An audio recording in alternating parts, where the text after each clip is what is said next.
FM lifeline, lifeline, lifeline.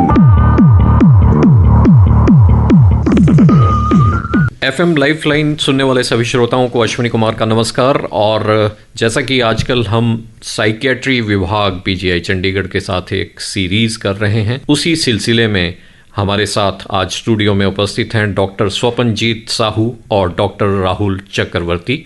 दोनों assistant professor हैं department of psychiatry PGI Chandigarh में। आप दोनों का बहुत बहुत स्वागत है। थैंक यू, धन्यवाद। और हमारा आज का विषय है एक स्वस्थ शरीर में स्वस्थ मन निवास करता है। तो इसके बारे में आप किस तरह से हमारे श्रोताओं को बताना चाहेंगे कि ये स्वस्थ शरीर की या जो हेल्दी बॉडी है उसकी परिभाषा क्या है और मन का क्या तात्पर्य है, मन का क्या मतलब है, ये एक तरह से ये दोनों बातें जुड़ी किस प्रकार से हैं और आगे एक ओवरऑल हेल्थ में किस तरह से सहायता करती हैं। नमस्कार सभी श्रोताओं को, धन्यवाद अश्विनी जी। मैं हेल्थ के परिभाषा से शुरू करता हूँ। पहले क्या सोचा जाता था कि हेल्थ का मतलब है सिर्फ फिजिकल हेल्थ, बट ऐसा नहीं है। हम एक वेलबींग के बारे में बात करते हैं, मतलब आप स्वस्थ रहें, आपके आसपास का वातावरण अच्छा रहे, उस चीज़ को वेलबींग की तरह मानते हैं। तो हेल्थ, अगर एक व्यक्ति फिजिकल होने के साथ साथ मेंटली भी साउंड, मतलब मेंटली आप कह सकते हैं कि सुबह उठ रहे हैं, ठीक टाइम पे अपना काम कर रहे हैं, खुश हैं, फैमिली के साथ समय व्यतीत कर पा रहे हैं, अपने काम को बड़े अच्छे से कर पा रहे हैं, जो भी उनकी जिम्मेदारी है उनको बड़े अच्छे से वहन कर पा रहे हैं, ये सारी चीज़ें बिना किसी प्रॉब्लम के अगर कोई भी व्यक्ति कर पा रहा है, समय से उठ रहा है, समय से सो रहा है, बच्चे हुए, बूढ़े हुए, उनके साथ अपना और जो एक कम्युनिकेशन है वो बड़ा अच्छा है, ये सब चीज़ें एक वेलबींग क्रिएट करती हैं जी। तो हेल्थ अब एक छोटा सा, एक दो शब्द में आप परिभाषित नहीं कर सकते हैं। It is a broad spectrum, एक बड़ा, बहुत ज़्यादा एक बड़ा दायरा है जिसमें बहुत सारी चीज़ें इंक्लूडेड है। आप, आपके आसपास के लोग, आसपास का वातावरण, आपकी मानसिक क्षमताएं, ये सब चीज़ें अगर ठीक रहें तो अब हम बोलते हैं कि व्यक्ति एक मेंटली, फिजिकली एक वेलबींग मेंटेन कर रहा है जी। और डॉक्टर स्वपनजीत, आप क्या कहें? मैं इसमें और कुछ ऐड करना चाहता हूँ। जैसे हम आम लोगों की ये चिंताधारा होती है कि सिर्फ एक्सरसाइज करने से, बॉडीली फिट रहने से हम फिजिकली फिट हैं और हम इसी को ही हेल्दी बॉडी हम सोचते हैं। बट दिस इज़ नॉट, ये सिर्फ हेल्थ का डेफिनेशन नहीं है। हेल्थ का डेफिनेशन में हम अगर मानसिक हेल्थ को ज़्यादा इम्पोर्टेंस नहीं देते हैं, सिर्फ फिजिकल हेल्थ को देते हैं, तो ये कंप्लीट हेल्दी पर्सन है, ये नहीं बोल सकते हैं। तो एक फिजिकली फिटनेस के साथ मेंटल फिटनेस भी इक्वली इम्पोर्टेंस रहता है, क्योंकि ऐसे बहुत बार हम देखते हैं कि बंदा फिजिकली फिट है, फिजिकली सब कुछ उसके पास है, बट फिर भी वो मेंटली हैप्पी नहीं है। तो अगर हैप्पीनेस नहीं होती है, मेंटली फिट नहीं होती है, अगर तनाव में रहता है, तो भी इसको हम हेल्दी पर्सन नहीं बोलते हैं जी। और आमतौर पर मेंटल हेल्थ को हम एक सेकंड दर्जे पे रखते हैं, इतना उसको सीरियसली नहीं लिया जाता, ना हमारी सोसाइटी में, ना उस तरह से कि योजना को बनाने वाले लोग हैं वो भी एक नॉर्मल हेल्थ सिचुएशंस के लिए बहुत अधिक बजट दिया जाता है और मेंटल हेल्थ को उतना अधिक इम्पोर्टेंस नहीं दी जा रही है।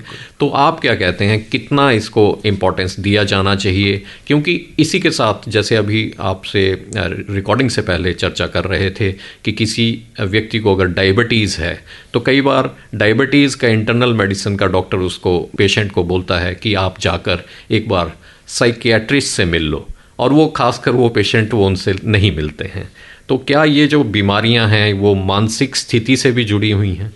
बिल्कुल, आपने ये बहुत इम्पोर्टेंट सवाल पूछी है, क्योंकि अगर आप देखा जाए कि अभी जो हमारे हेल्थ स्टैटिस्टिक्स है, जो वर्ल्ड हेल्थ ऑर्गेनाइजेशन पूरा एंटायर वर्ल्ड का अगर डाटा अगर प्रेजेंट करते हैं, तो ये देखा गया है कि डिप्रेशन आने वाले कुछ सालों में 2030 या 2040 के आसपास ये one of the most leading cause of disability हो सकता है। तो इसका मतलब है कि हम मेंटल हेल्थ को बहुत ज़्यादा हमको इम्पोर्टेंस देना चाहिए। और जैसे ये आपने बोला कि बहुत सारे शारीरिक बीमारियों वाले जो इंसान हैं, क्योंकि आजकल ऐसा कोई भी बहुत कम लोग हैं जिनको कोई भी फिजिकल प्रॉब्लम नहीं है। रूमेटॉइड आर्थराइटिस से लेके, डायबिटीज से लेके, ब्लड प्रेशर से लेके, कोई भी स्किन प्रॉब्लम के लेके बहुत सारे प्रॉब्लम हैं। और ऐसा देखा गया है अगर उनको स्ट्रेस होता है तो ये सारी बीमारियां कंट्रोल में नहीं आती है, तो वो फिजिशियंस के पास जाते हैं, अपने स्पेशलिस्ट के पास जाते हैं, गैस्ट्रो डॉक्टर के पास या हेपेटोलॉजी लीवर के पास या स्किन डॉक्टर के पास या मेडिसिन के डॉक्टर के पास, पर स्टिल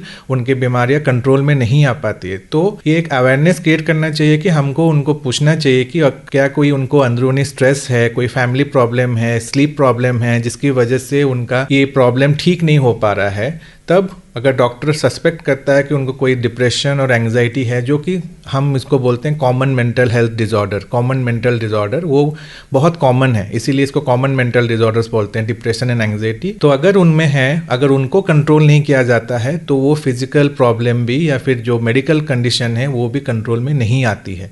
तो इसीलिए हम ये चाहते हैं कि फिजिकल कंडीशन के साथ मेंटल हेल्थ को भी उतना ही इंपॉर्टेंस दिया जाए। हमारे बजट में जो अभी जो आया है, only 3% is there in the health budget for the mental health, उसको और बढ़ाना चाहिए, क्योंकि mental health is a part of every physical problem. तो इसीलिए उसको इस पे और चर्चा हम करेंगे। लिसनर हमारे साथ हैं। हाँ जी, नमस्कार डॉक्टर साहब। नमस्कार, कौन साहब बोल रहे हैं? सर मैं संजीव कुमार बोल रहा हूँ कुरुक्षेत्र से। संजीव जी, इस समय आज हमारे साथ हैं डॉक्टर स्वपनजीत साहू, असिस्टेंट प्रोफेसर हैं डिपार्टमेंट ऑफ साइकेट्री, और इन्हीं के साथ हैं डॉक्टर राहुल चक्रवर्ती। और ये दोनों चर्चा कर रहे हैं कि एक जो स्वस्थ शरीर है, क्या उसी में स्वस्थ मन का निवास होता है? आप अपना प्रश्न पूछिए। सर मेरा ना प्रश्न ये है कि मैं कई सालों से मैं कंप्यूटर पे जॉब करता था, उसके बाद अचानक मुझे क्या हुआ, मैं अमेरिका चला गया था। तो वहाँ से जैसे था ना, मुझे जब ये लॉकडाउन शुरू हुआ और फ्लैट्स बंद हो गई, मुझे ऐसा लगने लगा कि एकदम मैं ना स्टक हो गया, मैं जिंदगी में बिल्कुल कमरे में बंद हो गया, मैं कहीं नहीं जा सकता जी। उसके बाद से मुझे सेम प्रॉब्लम ये हो रही है। कई बार मैं जैसे थोड़ा सा घर से दूर होता हूँ, तो अब मैं इंडिया वापस तो आ गया हूँ, लेकिन अब प्रॉब्लम मेरे साथ सेम ऐसी 1 मिनट के ये लगता है कि कुछ नहीं है दुनिया में, बिल्कुल बस कुछ सुसाइड के ख्याल, ये वो भी मैं मतलब। फिर मैंने यहाँ से डॉक्टर से दवाई भी ली है, उससे क्या है, मैं बस दवाई ले लेता हूँ, उससे मेरी मेमोरी वीक हो गई है बिल्कुल। मैं साइकेट्रिस्ट अपना अम्बाला सिटी से मैंने मेडिसिन लिया था डॉक्टर, वो चल रहा है मेरा मेडिसिन, लेकिन मुझे ना मतलब रिकवरी नाम की कोई अभी मुझे नहीं लग रही चीज। ओके संजीव जी, धन्यवाद आपके प्रश्न के लिए। जहाँ तक मैं समझ पा रहा हूँ कि आपका लॉकडाउन के बाद से ही कुछ मानसिक प्रॉब्लम शुरू हुई है, जिसमें आपको बेचैनी हो रही है, मन नहीं लग रहा है, काम के ऊपर फोकस नहीं कर पा रहे हैं। तो ये लगभग जो भी आप चीज़ें बता रहे हैं, ये हमको डिप्रेशन की तरफ लग रहा है। तो डिप्रेशन जो बीमारी है, ये इसका इलाज पॉसिबल है, इट इज़ 100% क्यूरेबल, बट लेकिन इसके सही तरीके से इलाज करने से, काउंसलिंग के साथ, और जो दवाइयाँ जैसे साइकेट्रिस्ट प्रेस्क्राइब कर रहे हैं उसको सही ढंग से लेने के लिए, तभी जाके ये ठीक होता है। उसके साथ साथ हमेशा हम ये भूल जाते हैं कि इसके साथ साथ हमको फिजिकल एक्सरसाइजेस और व्यायाम और रिलैक्सेशन एक्सरसाइजेस, जिसमें माइंड को रिलैक्स करने के लिए एक्सरसाइजेस, वो भी बहुत ज़रूरी है।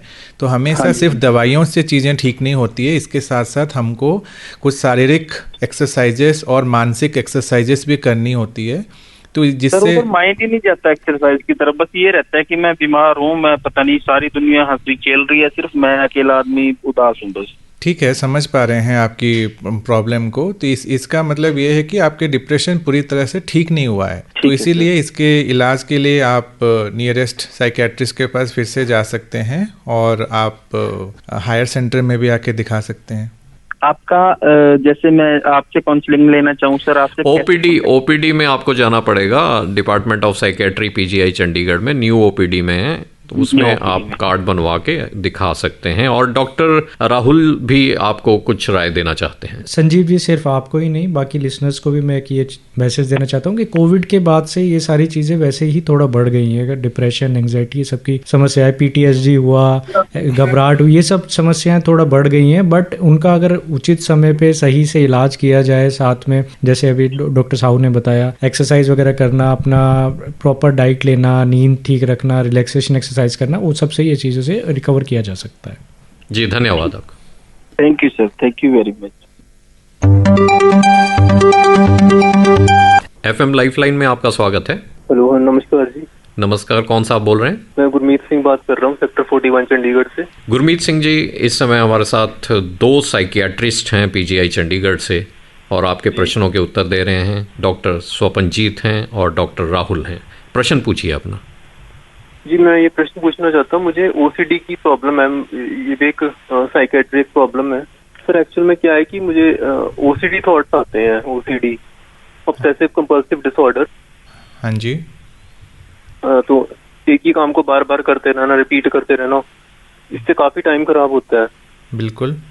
और एक मेरी नेक में ना स्टिफनेस आ गई, मेरी नेक मूव इधर उधर दाएं बाएं घूमना बंद हो गई है। ओके, तो आप क्या पूछना चाहते हैं? OCD के बारे में पूछना चाहते हैं या फिर इसका इलाज है कि मेरी नेक ठीक हो सकती है? बिल्कुल स्टिफ हो गई है, बिल्कुल लटक गई है नीचे को। ओके, ऐसा है कि OCD, जैसे आपने पूरी अच्छी तरीके से ये बोल रहे हैं कि एक मानसिक प्रॉब्लम है और ये अराउंड 1% लोगों को होता है और ये काफ़ी ऐसा नहीं है कि बहुत रेयर है, ये काफ़ी कॉमन है। तो PGI OPD में भी आप देखोगे, साइकेट्रिक OPD में भी बहुत सारे मरीज़ें आते हैं। तो इसका इलाज है, इसका मायूस नहीं होना है कि इसका इलाज नहीं हो सकता है। ये इलाज है, सिर्फ दवाइयों से इलाज नहीं होता है। इसका जो मेन इलाज है, इसमें बिहेवियर थेरेपी करते हैं। तो बिहेवियर थेरेपी वो PGI में अवेलेबल है। उसके लिए आपको डेडिकेटेड आपका एनालिसिस करना पड़ेगा, किन किन चीज़ों में आपको बार बार करना पड़ रहा है, बार बार आपको ख्याल आ रहा है। तो उसका एक एनालिसिस होता है, उसके आपको तरीके बताते हैं ताकि इन ख्यालों को आप कंट्रोल कर सको और इन ख्यालों के बार बार रिपीट ना करो। सिर्फ दवाई से 40% ये रोग असर करती है, बाकी 60% आपको अपने मेहनत से, जैसे जैसे डॉक्टर्स, साइकेट्रिस्ट जैसे आपको थेरेपी का प्रिंसिपल्स बताएंगे, क्या क्या करना है, कैसे इस चीज़ को कंट्रोल करना है, ये बीमारी काफ़ी हद तक कंट्रोल में आ सकती है। तो आप नाउम्मीद मत हो, इसका इलाज है और इसका इलाज पॉसिबल है।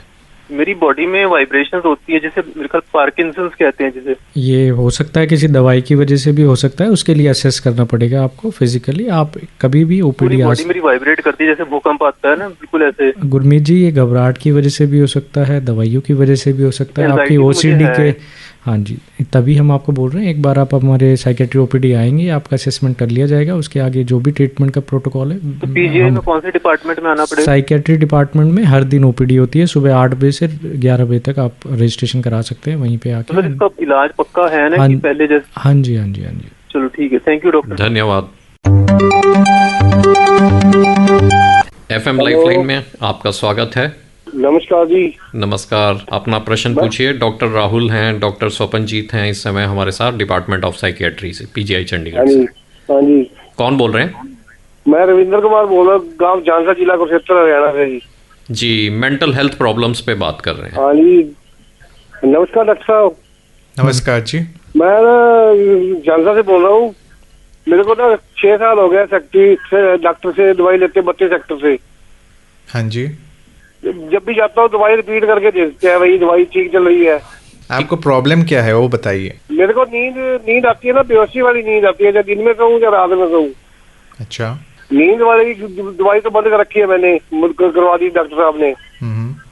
आपको प्रॉब्लम किस चीज से होती है? आपको ज्यादा नींद आती है, यही प्रॉब्लम है जिसकी वजह से आप कामकाज में एक्टिवली कर नहीं पाते हैं? नींद तो ठीक आती है। अच्छा।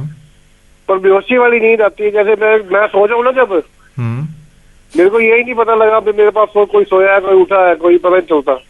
तो ये पॉसिबल हो सकता है कि आपको कुछ ज़्यादा डोज में, हैवी डोज में आप मेडिसिन ले रहे हो, जिसकी वजह से आपको स्लीप की प्रॉब्लम हो। तो इसके लिए दवाई दे रहे हैं। ओके, इसके लिए आपके परिवार वालों से भी हमको पूछताछ करनी पड़ेगी कि आपको एक्चुअल में प्रॉब्लम क्या है, तभी जाके वो साइकेट्रिस्ट आपको अच्छे से इलाज कर पाएंगे। तो आप अपने साथ जब भी जाते हैं हॉस्पिटल तो अपने परिवार वालों को भी साथ लेके चलें। मेरी मैडम को भी यही दवाई चल रही है ना। आप ऐसा कीजिएगा कि आप न्यू ओपीडी में आइए, पीजीआई में, डिपार्टमेंट साइकेट्री में, वहाँ पे एक बार क्रॉस चेक करवा लीजिए अपने आप को। अच्छा जी, धन्यवाद। तो डॉक्टर स्वपनजीत, आप अभी बता रहे थे कि किस प्रकार से जो फिज़िकल प्रॉब्लम्स हैं, various kind of physical problems, बहुत सारी बीमारियां हैं आजकल लाइफस्टाइल से जुड़ी हुई, चाहे आप बीपी बोल लीजिए, डायबिटीज़ बोल लीजिए, या पेट से संबंधित बीमारियां। तो ज़्यादातर लोग उस ओर नहीं जाते हैं कि एक साइकियाट्रिस्ट से सलाह नहीं लेते हैं, क्योंकि उनका वो जो डिसऑर्डर है वो समाप्त क्यों नहीं हो रहा है। तो इस पे आप चर्चा कर रहे थे। इस पे मैं और एक हमारे सारे लिसनर्स को ये मैसेज पास ऑन करना चाहता हूँ कि अगर कोई भी आपको अपने डॉक्टर आपको रेफ़र करते हैं कि मानसिक हेल्थ के लिए आप एक बार इवैल्यूएट करवा लीजिए, तो इसमें कोई डरने वाली बात नहीं है। और ऐसा ज़रूरी नहीं है कि अगर आप साइकेट्रिस्ट के पास जाए या कोई साइकोलॉजिस्ट के पास जाए आपको वो दवाई पे ही दे दे। ऐसे बहुत सारे बीमारियां हैं जिसको काउंसलिंग पे, थेरेपी पे भी सुलझा सकते हैं और उसी से आपके जो फिजिकल प्रॉब्लम भी सुधार आ सकता है। लेकिन जो स्टिग्मा रहा है कि हम अगर साइकेट्रिस्ट के पास जाएंगे तो हमको पागल बोलेंगे, लोग क्या बोलेंगे, परिवार वाले क्या बोलेंगे, हमको बहुत सारी दवाइयाँ दे देंगे। और एक मिथ है जो आम लोगों में है कि एक बार अगर साइकेट्रिस्ट की दवाई शुरू हो गई तो वो लाइफ लॉन्ग चलेगी और ये कभी बंद नहीं होगी, मैं इसके ऊपर एडिक्टेड हो जाऊंगा। ये सारा सर बेबुनियाद है, ऐसा कोई भी नहीं है। जितना देर तक आपका प्रॉब्लम होता है उसका रिकमेंडेशन है, गाइडलाइन है। कोई दवाई 6 महीने के लिए चलती है, कोई 1 साल के लिए चलती है, 2 साल के लिए चलती है। जैसे जैसे सुधार आता है वो ऑटोमेटिकली बंद हो जाती है। तो ये सब हमारे जो हम कही सुनी बातों पे हम यकीन करते हैं, और या फिर बहुत बार हमने देखा कि आप जब कंडीशन ठीक भी हो जाती है, जब जिसका नींद वाली प्रॉब्लम ठीक हो जाती है, डिप्रेशन ठीक हो जाती है, तो आसपास के लोग, फैमिली मेम्बर्स बोलते हैं तुम तो बिल्कुल ठीक हो, दवाई बंद कर दो, जिसकी वजह से फिर से वो शुरू हो जाती है। तो जब तक साइकेट्रिस्ट की ओपिनियन नहीं लेते हैं, दवाई बंद कर देने से फिर से अगर वो प्रॉब्लम होती है तो फिर से दोबारा शुरू करना पड़ता है। फिर लोगों को लगता है कि मेरी दवाई कभी बंद ही नहीं होती है। तो ये सब कॉमन मिसकॉन्सेप्शन है। इन चीज़ों को अगर हम ध्यान से समझेंगे तभी आपको इस स्टिग्मा आपका कम होगा, तो आप अपने मेंटल हेल्थ डॉक्टर्स के पास आसानी से आप इलाज कर सकते हैं। जी, आप कुछ ऐड करना चाहेंगे? अभी क्या है कि लास्ट कुछ सालों में मेंटल हेल्थ को लेके काफ़ी प्रयास किए जा रहे हैं। रिसेंटली 10 अक्टूबर 2022 को मिनिस्ट्री ऑफ हेल्थ ने टेली मेंटल हेल्थ प्रोग्राम शुरू किया है। उसके अंतर्गत एक 24/7 एक हेल्पलाइन है जिसका नंबर है 14416 14416। उस नंबर पर आप कभी भी कॉल कर सकते हैं। 24/7 24 घंटे वो सुविधा उपलब्ध है। आप अपनी भाषा में बात कर सकते हैं। आपको काउंसलिंग की ज़रूरत है, काउंसलिंग मिल सकती है और ये फ्री ऑफ कॉस्ट है। इस जो ये स्कीम है उसको टेलीमानस बोलते हैं। तो प्रयास किए जा रहे हैं, धीरे धीरे स्टिग्मा भी थोड़ा कम हो रहा है, बट अभी भी हमें और प्रयास करना है, लोगों को और अवेयर करना है, एजुकेट करना है कि साइकेट्रिक इलनेसेस भी उतनी ही इम्पॉर्टेंट है जितने की फिजिकल इलनेस है। फॉर एग्जाम्पल अगर मैं आपको बताऊं तो अगर 100 लोग हैं तो उसमें से 25 लोग, ऑलमोस्ट 1/4 25% लोगों को जीवन में कम से कम एक बार उदासी, घबराहट, इन सब चीज़ों से जूझना पड़ता है, चाहे वो थोड़े टाइम के लिए हो, चाहे हफ्ते 10 दिन 20 दिन, बट ये इतना कॉमन है, बहुत ज़्यादा कॉमन है। मतलब जी, मेरे पास वैसे तो आंकड़े बहुत लेटेस्ट नहीं हैं। 2016 का मैं एक सर्वेक्षण देख रहा था निम्हांस का, जिसमें उन्होंने राष्ट्रीय मानसिक स्वास्थ्य सर्वेक्षण करवाया था मेंटल हेल्थ पे। तो उसमें 13.7% के बारे में कहा गया था कि किसी न किसी रूप में वो मेंटल हेल्थ से जूझ रहे हैं। सरकार ने भी इसे बड़ा एक गंभीरता से लिया है। जैसे आपने कहा, डॉक्टर राहुल की एक हेल्पलाइन टेलीमानस करके शुरू की गई है। तो सरकार के प्रयास इस ओर जारी हैं। और ये फैक्टर्स क्या हैं, या फिर इस तरह का क्या हमारा लाइफस्टाइल चेंज हो गया है, हुआ क्या है कि जो मामले इतने बढ़ गए हैं? क्या पहले भी इतने मामले होते थे कि पहले कुछ हमारी स्थितियां इस तरह की थी, कोई सोसाइटी इस तरह से जुड़ी हुई थी, या फिर अब हम जो एकाकी की तरफ जा रहे हैं, अकेले रहना शुरू हो गए हैं? क्या ये भी कारण है कि कोई और कारण है? हाँ, ये सब कॉमन कारण अभी हम अगर जो सोशल फैक्टर्स एनालिसिस करते हैं, जो सोशियोलॉजिस्ट और जो स्टडीज़ में देखा गया है कि जब जितना जितना हमारा कोहेसिवनेस और जो जॉइंट फैमिली से हम न्यूक्लियर फैमिली में जा रहे हैं, जितना अकेला रह रहे हैं, आपस में वर्चुअल वर्ल्ड में ज़्यादा रह रहे हैं, रियल वर्ल्ड में हम किसी के साथ शेयर नहीं कर रहे हैं अपनी प्रॉब्लम, जो पहले नहीं होता था, और सिंपल लिविंग नहीं है। लोग आजकल बहुत ज़्यादा दिखावे में विश्वास करते हैं, how you can look good, feel good, उसके ऊपर रहते हैं, बट कहीं ना कहीं अंदर ही अंदर वो लोनलीनेस रहता है। तो इसीलिए ये सब कुछ फैक्टर्स हैं। दूसरी फैक्टर्स हैं कि जैसे थोड़ा लाइफस्टाइल भी बदल गया है लोगों का, more of substance addiction, smoking हो गया, अल्कोहल हो गया, कैनबिस हो गया। आजकल everybody wants to try some new type of substance, drugs, so that कि वो अपने दोस्तों के साथ फिट हो सकें, समाज में फिट हो सकें। तो ये सब चीज़ें जिसकी वजह से इस जो नंबर्स हैं बढ़ रहे हैं, और स्ट्रेस भी बहुत ज़्यादा बढ़ रहा है।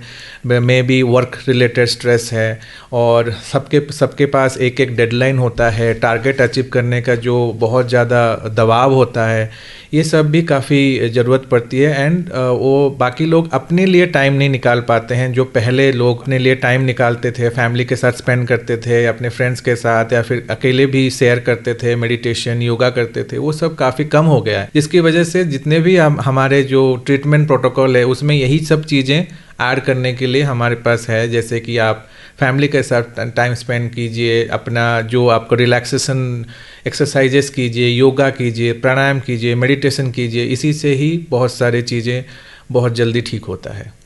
जी, और हमें किन बातों का ध्यान रखना चाहिए? जैसे हम परिवार में हैं, हम कभी हमारा रोल अभिभावक का होता है, कभी हमारा रोल एक बुज़ुर्गों का देखभाल करने का होता है। किन ऐसी बातों का ध्यान रखना चाहिए जिसे रेड फ्लैग्स कहा जाता है कि परिवार के किसी सदस्य को इस तरह की अगर प्रॉब्लम हो तो हमें क्या कदम उठाने चाहिए और कैसे पता लगाना चाहिए, लक्षण क्या है? बिल्कुल ऐसा है, कुछ हमको रेड फ्लैग साइंस जैसे वार्निंग साइंस हम सबको पता होना चाहिए कि जैसे कोई आपके अपने ही फैमिली मेम्बर हो गया, रिलेटिव हो गया, कुछ दिनों से आप देख रहे हैं कि उसके व्यवहार में काफ़ी परिवर्तन आ गया है, चुप रहने लगा है, सो नहीं रहा है, ठीक से खाना पीना नहीं कर रहा है, बार बार बीमार हो रहा है, या फिर अकेले में बातें कर रहा है, या फिर ज़्यादा टाइम वो रो रहे हैं, या फिर कुछ ऐसे ही बातें कर रहे हैं कि जैसे मायूसी वाले बातें कि अभी कुछ क्या होगा फ़ायदा, जी के क्या होगा फ़ायदा, या फिर ऐसा कुछ पढ़ाई में मन नहीं लग रहा है, जैसे एडोलेसेंस होते हैं, ज़्यादा टाइम वो बेकार खाली ही बैठे रहते हैं, मायूस चुपचाप बैठे रहते हैं। तो ये सब साइंस हैं। आपको लग रहा है कि ड्रास्टिकली वो बंदा जैसे 2 हफ्ते 3 हफ्ते पहले था, अभी ये चीज़ें अलग लग रहा है, तो ये पहले जैसा नहीं है। तो ये सब लक्षण हैं कि उसके अंदर कुछ स्ट्रेस है जिसकी वजह से वो नहीं बोल पा रहा है। तो एज ए फैमिली मेम्बर जो या फिर सीनियर, उनको ये चीज़ों का ख्याल रखना चाहिए कि वो उनके ओपनली बात करें और उनको ऑब्जर्व करें कि क्या चेंजेस आ रही हैं। शेयर करने के लिए उनको प्रोत्साहित करें कि कुछ अगर प्रॉब्लम है तो आप ओपनली शेयर करो। अगर वो भी नहीं पॉसिबल है तो उनके जहाँ वो जाते हैं उनके फ्रेंड से वो पूछ सकते हैं, जहाँ पे उठते बैठते हैं उनसे पता कर सकते हैं कि कुछ प्रॉब्लम है क्या, या फिर आप लोगों भी जो हम नोटिस कर रहे हैं इनके घर में इसका व्यवहार परिवर्तन हुआ है, आप भी कुछ नोटिस कर रहे हो क्या। तो इन सब चीज़ों से हम आइडेंटिफाई कर सकते हैं कि कुछ मानसिक प्रॉब्लम अगर चल रहा है कोई पर्सन में।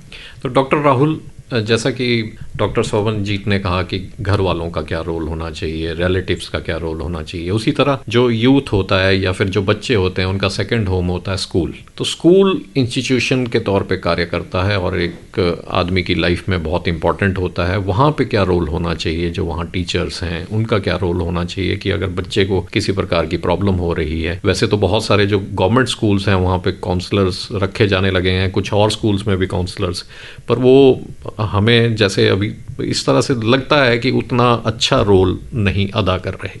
बेसिकली जो ये एजुकेट करने की जो ज़रूरत है वो टीचर्स को है। टीचर्स भी मेनली अपने ट्रेनिंग के दौरान ये सब चीज़ें बताई जाती हैं, लेकिन आपने देखा कि अभी आजकल तो बहुत छोटे छोटे क्लासरूम्स हैं, 30-40 बच्चे ही होते हैं even in the government schools. तो हमें है कि 1-to-1 हमें पता चल रहा है कि आज अभी जो मंथली टेस्ट हो रहे हैं, वीकली टेस्ट हो रहे हैं, पढ़ाई लिखाई में कोई लगातार कंसिस्टेंटली कोई पीछे जा रहा है या फिर कुछ बिहेवियर ऐसा आ रहा है। कुछ तो है कि एडोलेसेंट बिहेवियर होता है, एकदम से थोड़ा तर्क वितर्क करने वाला होता है, आर्गुमेंटेटिव काइंड ऑफ बिहेवियर होता है।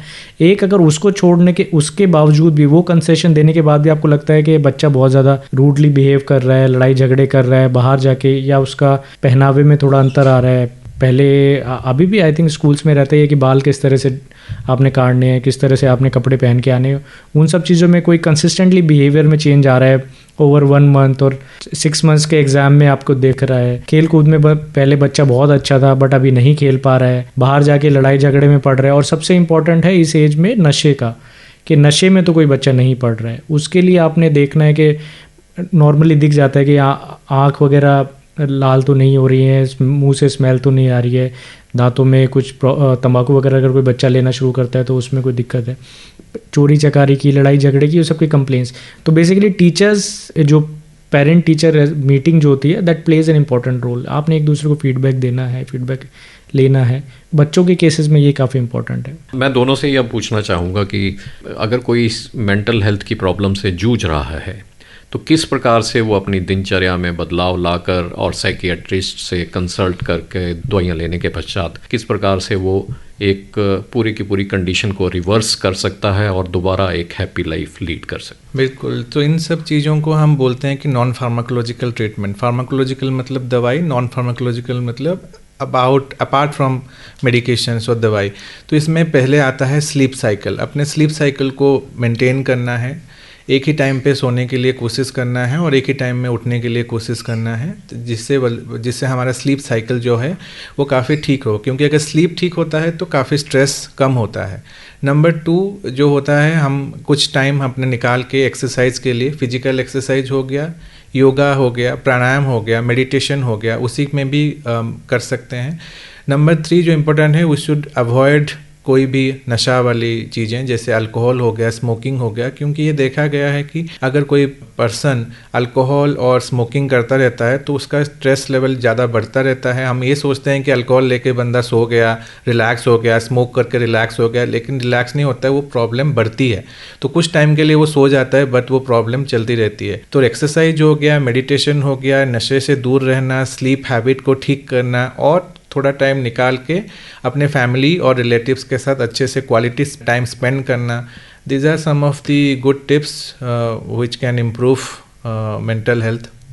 जी डॉक्टर राहुल, जैसे हम बात करें फिजिकल हेल्थ और मेंटल हेल्थ को लेके, तो जैसे हम देखते हैं कि अगर ओबेसिटी आजकल बहुत कॉमन है, हम लोग फास्ट फूड खाते हैं। ओबेसिटी के साथ साथ देखा गया है कि अगर किसी व्यक्ति में 10% स्लीप का इश्यूज़ हैं तो वो ओबेसिटी में उसको 50% तक प्रॉब्लम हो सकती है। ये सारी चीज़ें हमारी लाइफस्टाइल मॉडिफिकेशन से हम ठीक कर सकते हैं।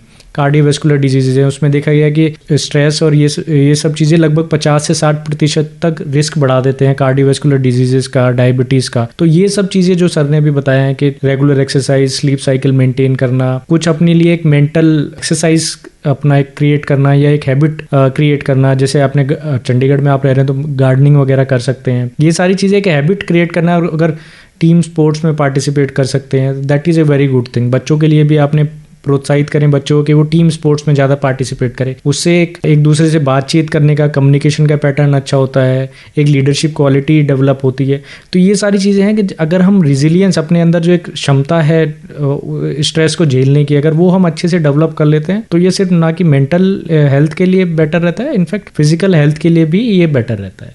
जी, तो श्रोताओं, एक स्वस्थ शरीर में ही स्वस्थ मन निवास करता है। तो ये तो हमारा एक विषय था जिस पर हमने विस्तार से चर्चा की, जिसके लिए हमारे साथ थे डॉक्टर स्वपनजीत साहू और डॉक्टर राहुल चक्रवर्ती। असिस्टेंट प्रोफेसर हैं दोनों, department of psychiatry, PGI Chandigarh.